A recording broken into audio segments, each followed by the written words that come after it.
சாரலும் தூரலுமாக இருக்கக்கூடிய climate. Flower show இன்னும் 2 days மட்டும்தான் இருக்குது.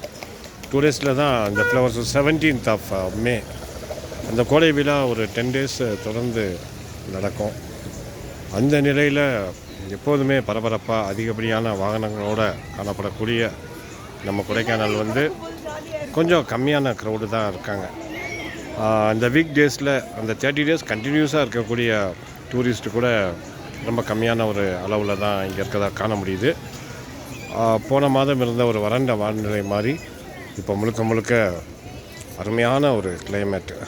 அது வார்த்தைகளால் சொல்ல முடியாது, அனுபவிச்சா மட்டும்தான் தெரியும். ரொம்ப சில்னஸாகவும் ஒரு தூறல், ஒரு மேகம், அந்த மாதிரி ஒரு அருமையான கிளைமேட்டோடு இருக்குது நம்ம கொடை மலை.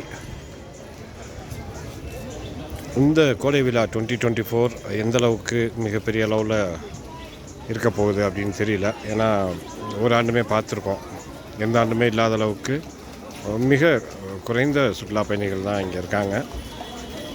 இந்த சூழ்நிலையில் கோடை விழா வருது. பிரெயின் பூங்கா மற்றும் அங்கே உள்ள மேடைகளில் கலை நிகழ்ச்சிகள் எல்லாமே சிறப்பாக நடைபெறும். அந்த மாதிரி ஒரு சூழல். ஸோ பேசிக்காக இன்றைக்கி பார்த்தோன்னா அந்த கிளைமேட் பார்த்துருக்கோம். தொடர்ந்து நம்ம கோடை விழாவோட அப்டேட்ஸ் பண்ணலாம். இது நம்மளுடைய படகு குழாம்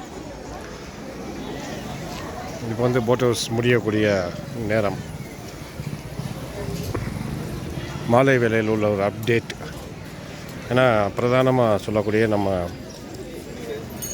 கொடைக்கானல் அந்த சம்மர் சீசன் அப்படின்றது ரொம்ப பேஸ் பண்ணியே தான் இருக்கும்.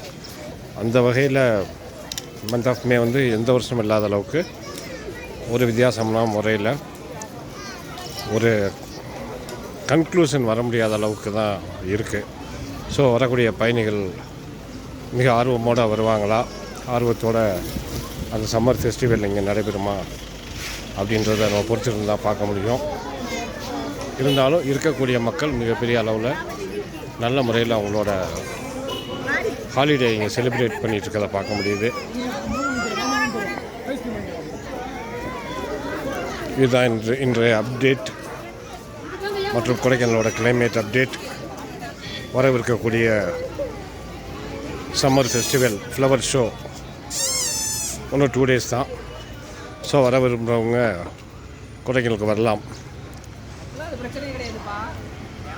மீண்டும் சந்திப்போம் நண்பர்களே.